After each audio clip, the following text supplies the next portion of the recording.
Am I the jerk for telling my spouse's family they can't cook in our Airbnb? My wife and I have 2 children, 6 and 3. We are pretty close with my wife's family, spend a lot of time with them, and all the kid cousins get along very well. I have a very good relationship with everyone. The brother is getting married later this summer in Southern California. The rest of the family, including us, live in the Midwest. We've planned a big 7-night family vacation down to Southern California for the wedding. I propose that our family, 4 of us, my sister-in-law's family, 2 adults, 3 kids, and my wife's parents, 2 adults, rent a house for the 7 nights we will be in Southern California. My reasons were, more space for everybody instead of living out of a suitcase in a hotel for 7 nights. Have a kitchen available to cook and eat together instead of eating out for every single meal. My son has a severe anaphylactic allergy to nuts, so eating out can often be stressful for us as a family. Initially, everyone was on board. I estimated that renting a large enough house would be approximately $300 a night per family unit. There are cheaper options, but they would be too far from the wedding venue. My sister-in-law and my parent-in-law learned that hotel rooms are available for approximately $150 a night. They've now bailed on the house idea and have reserved hotel rooms. It's their money, and I understand renting a house is a lot more expensive than the hotel rates. I have no issue with them changing their minds. My wife and I still want to stay in a house, mainly for access to a full kitchen. So we booked an Airbnb. The smaller house will cost us about $350 a night, so we'll be spending about $350 more than planned. We've booked the Airbnb, and the free cancellation period has now expired. We can't cancel without losing money. When my wife's family learned that we booked an Airbnb, they said, "Oh great, we can come to your house to cook food." I replied, "No. If you wanted to cook, then you should have reserved a house with us, not make us pay the extra for accommodations with a kitchen, and then take advantage of that. If you want to use the kitchen, cover the extra $50 a night we have to pay, and then you can use it." They say I'm being unreasonable and greedy. Am I the jerk? In my opinion, you have done nothing wrong here. It's not even about the cooking, it's about privacy and personal space. You can't just invite yourself to someone's house or hotel room, especially when the space is small and already shared. If they wanted a kitchen, they should have gone in on this with you. Plus, there's a good chance that their coming over could result in a fine due to Airbnb rules about extra guests. Am I the jerk for telling my child their former in-laws owe them nothing after the things they said to them? My son Aaron has been married twice. His first wife Sadie passed away 7 years ago. They shared 3 children together. His second wife is Haley, and he shares 2 children with Haley. Sadie's family was very supportive after Sadie died, and they were very understanding more than a year later when Aaron started dating again. But my son made a mistake and told Sadie's family he was going to find a wife who would adopt the children, and he would stop Sadie's family from seeing them if they were anything less than supportive. He told them that once he found the right woman, Sadie was not to be mentioned around the kids, and whoever didn't like that could leave. My son had brought this up to my husband and me before he spoke to Sadie's family. We tried to make him see that he didn't need to give the kids a mom,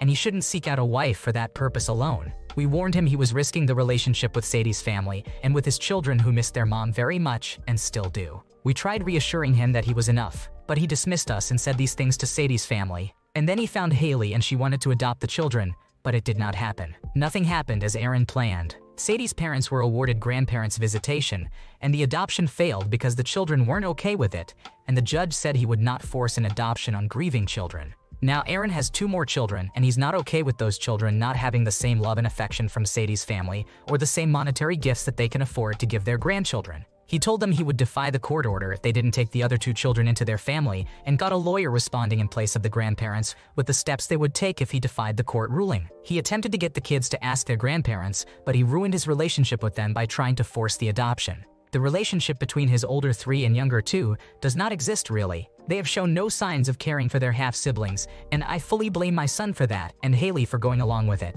He ranted to me the other day about Sadie's family not thinking of his 2 younger children and being unreasonable in refusing to play a part in the lives of his younger kids. He said they were even spoiling family days he and Haley planned by taking the kids before they could go with them. He told me they owe it to him as Sadie's husband to work with him. I told him he was wrong there. They owe him nothing after the things he said to them, and he needs to accept that this is what we warned him about. He snapped at me, saying I was not seeing things clearly and was not supporting him as any mother should. Am I the asshole? In my opinion, you have done nothing wrong here, but your son certainly has. By trying to replace a deceased parent with a new one, he's effectively ruined his relationship with his older kids. It's ridiculous for him to expect his former in-laws to pay for the younger children when they have no relation. His actions have likely ensured that his kids will go no contact with him as soon as they can. Am I the jerk for not allowing my parents +1 to my wedding? I, 29 years old female, am set to marry my boyfriend, 32 years old male, Cal, in September. We've been together a little over 5 years and engaged for about 9 months now. One of the first things we decided on for our wedding was that it would be relatively small. We planned for, including ourselves and the bridegroom party, a total of 100 people. It was a bit difficult to shave down our guest list to fit that, but we managed, and we will also be streaming the ceremony so that those who cannot attend will still be able to witness our union. A couple weeks ago, I thought Cal and I had everything figured out. Deposits paid, dresses and tuxedos picked out, decorations ordered, etc. I thought I had everything finalized or figured out, and then my dad, 47 years old male, called, asking if his girlfriend, 45 years old female, could come because his invitation didn't allow for a +1. I didn't even know my dad had a girlfriend. My mom passed late last year, and I had no idea my dad had even started dating again. I told him no, that there was no room, as the guest list had been finalized and explicitly stated there would be no allowance for additional guests or +1s. Here's where I might have been in the wrong. Dad asked if his girlfriend could use my mother's seat, and I got incredibly upset. My mother's seat is an extra chair that will be decorated and left empty for my mother in her memory, since she can't be there on my special day. Pretty much everyone who is going to my wedding knows about this chair. I again very firmly told him no, and that his girlfriend is not invited, but she is welcome to watch the live stream. Dad told me I was being rude and ungrateful and that he'd call me back later, then hung up. He has continued to ask, I have continued to say no, and he isn't slowing down. Am I being in the wrong here? Your father's suggestion that his girlfriend use your mother's chair was shocking and uncaring. Even if others were allowed a +1, it's not unreasonable to not want your dad's new girlfriend at the wedding when your mom just died. It's your special day, and there are too many complicated feelings that don't belong at a wedding. Setting boundaries here is completely reasonable and understandable. Am I the jerk for not making my niece see her parent after they were in a car crash? My 13-year-old niece has been living with us for 7 months. Her dad's work had him move out of state for a year, and he thought it would be better for her if she stayed with us. My brother and niece lived 45 minutes away from us, but until we took her in, he rarely visited, didn't allow us to visit, and rarely let her talk to us when we talked on the phone. He was also very strict with her when they would visit. When she moved in with us, my brother emailed me her routine and a list of rules for her to follow. He expected my niece to wake up at 5 a.m. every day so she could work out for an hour and a half before getting ready for school. Workouts were 3 hours on weekend school breaks. He had her on a very strict diet. No dairy, no sugar, no red meat, very limited carbs, almost no fat, etc. No more than 1,200 calories a day under any circumstances, no internet access except for school. No friends over under any circumstances.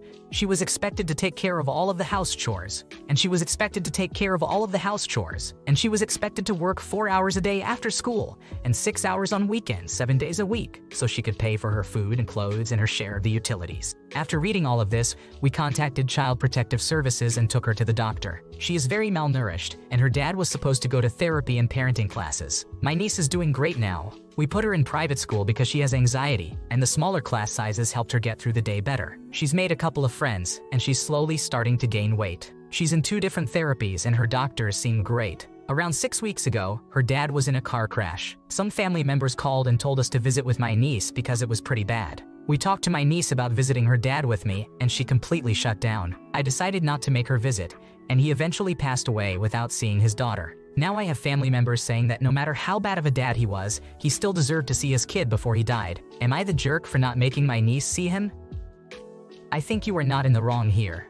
Your niece's well-being comes first, and her reaction to seeing her dad shows how traumatized she is. Forcing her to visit could have caused more harm. You made the right call prioritizing her mental health, even if your family doesn't understand. Am I the jerk for refusing to meet my mom after my grandparents said that my dad and I weren't real family? My parents had me really young, like 16. And my mother moved after I was born, so my father took care of me alone while still in school. I, 14 years old female, started meeting my mother, 31 years old female, last year when she came back all of a sudden, and we meet every month. My father, 31 years old male, doesn't like my mother and wouldn't talk to her if he could. Recently, my mother and I got into a fight because I didn't want to invite her to my birthday party because we aren't close. So to smooth things over, my grandparents proposed that we all have a family dinner together to celebrate separately. So my father and I had dinner with them yesterday, and it was a disaster. At first it was fine, but my father was really uncomfortable, and it was just awkward all around. Then my grandparents started talking about my mother's involvement in my life. Like maybe you and your mother can go somewhere together, that kind of thing. My mother suggested that she could send me to school in the mornings, which my father does. And I could tell my father was getting annoyed, and he said it's fine, and she didn't need to do that. Then my grandparents started to get angry and asked why he was so against them, while my mother just looked embarrassed and didn't say anything. Then my grandmother said she needs her mother to have a real family, just her dad is not enough. My father got so mad that he just told me to pack up and we were going. And when we got home, my father just locked himself in his room and I could hear him crying. At that point, I was just angry, so today I called my mother and told her I didn't want to see her ever again.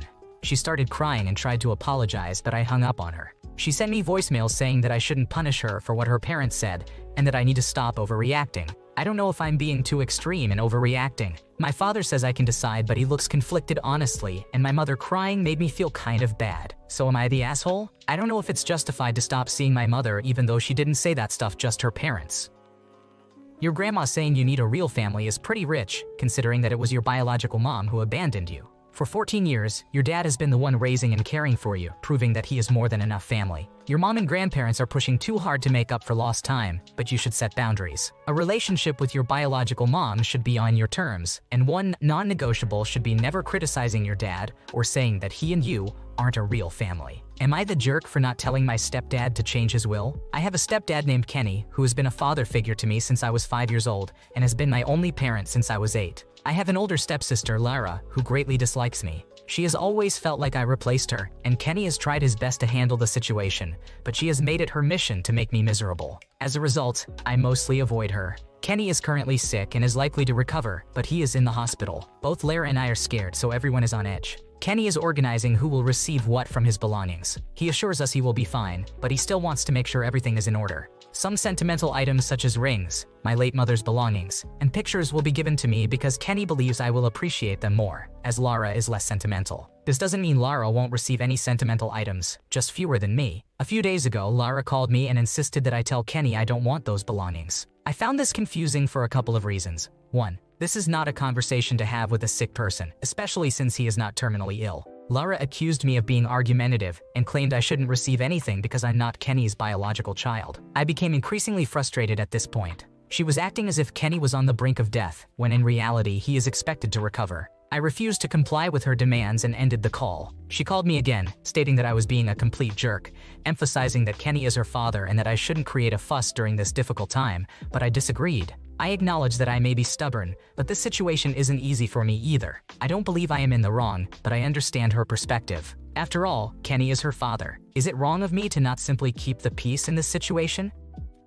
You did nothing wrong here. A person's will is absolutely their final right and shouldn't be meddled with. She doesn't get to choose who her dad connects with, nor what he wants to do with his belongings. Let her create her own inheritance storm, and she'll sink her own boat. Thanks for watching. When you subscribe, make sure to hit the bell to turn on notifications so you never miss a video. To finish listening to all the stories, check out the playlist in the description.